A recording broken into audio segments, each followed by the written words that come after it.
Yeah, I don't know what my deal was today. Just like I said, one of those days where just can't do anything with a tarp. Or as soon as you grab the tarp, you feel like you don't know what you're doing with it. You've never touched one before. So what I needed to do was pay attention to the day. The day was trying to tell me it's not time to mess with tents. It's time to make coffee. That. Gonna need the drugs. Gonna need more drugs. I'm just kidding, YouTube. That's cream and sugar. All right, let's get some coffee on. While we're doing that, I've been thinking about this AquaQuest tarp. I'm still amazed and blown away by it, obviously. But I got to thinking, I mean, these are famous for their strength, for their durability. And I'm used to working with cheap tarps, light, weak tarps that you dare not string up by the grommets or use the strength of the tarp as any way for any integrity, because it's just not going to work. It's not going to work for longer than 5 minutes in this wind.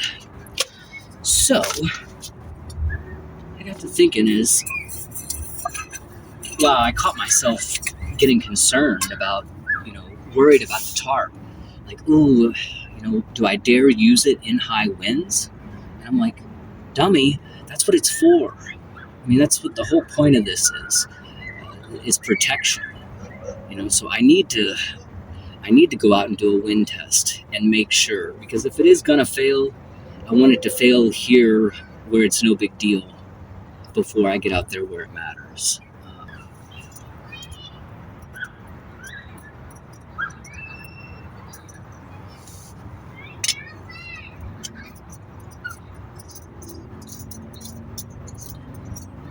I learned an interesting way to make coffee or boil water using hand sanitizer and aluminum foil.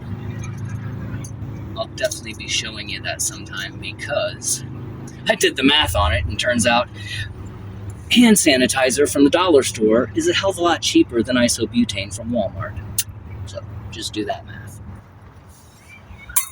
There's that wind, and that's why we wanted the plow point today. Get in here and close just out of that wind.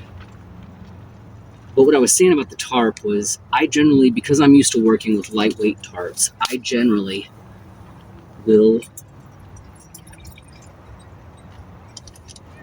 run ridge lines and use cordage as structure. I don't depend on the tarp for any structure. I merely create the cage with cordage and then use the tarp as cover, because I'm so used to working with weak tarps. But there's the point of these expensive tarps and high quality tarps. There's no doubt this is high quality. Geez, man, I've seen parachutes that aren't stitched this well. It's amazing. You guys really did a great job. And so we're gonna put it to the test.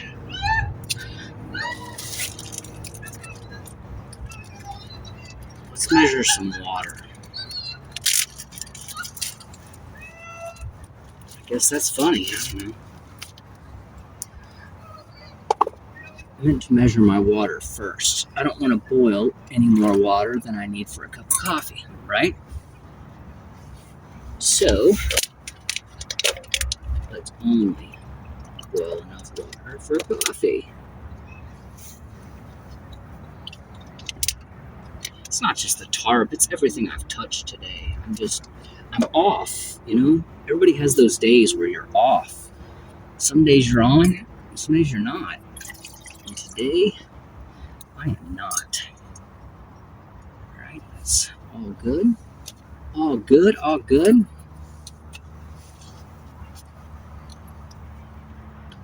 Doing a French press without the press, and it's not French. So, the most important drug of the day, coffee. First time using this stove. So, just gonna see what we get here.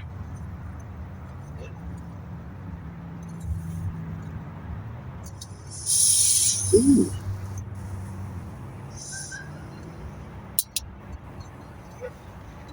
Looks good. Well, it did look good. Turn it up. There we go. Relatively level. No, not relatively level.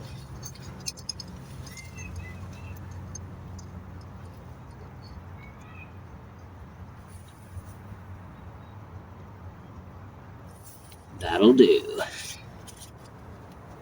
It's going to be essentially as simple as filling up the boiling water in here, putting the dosage of coffee in here, letting it settle, and you got a cup of coffee.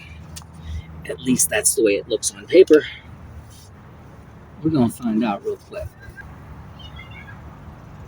There's bubbles. You know what that means? 208 degrees. Okay. Now, never measured this out correctly for a single cup of coffee. So, I'm just gonna, that looks about right to me. I love that stove. That's one of my improvements to the kit. I was using an old Coleman thing. Had to weigh at least a pound, maybe two. it was huge. It's this big, it's huge. No, it's actually about this big, but it's a burner like off of a stove, and of course screwed into isobutane canisters, and same thing. But yeah, this massive burner. It was heavy, took up a lot of space. Turns out this little stove weighs some amount of grams and fits in this. I'm learning that capacity is as important as weight. I don't have a weight problem, I have a capacity problem. And that's what I'm solving now. Turns out lighter is better. Who knew? Well, there's our cup of coffee making. I've been sitting here talking for 15 minutes without the camera on, so there's that.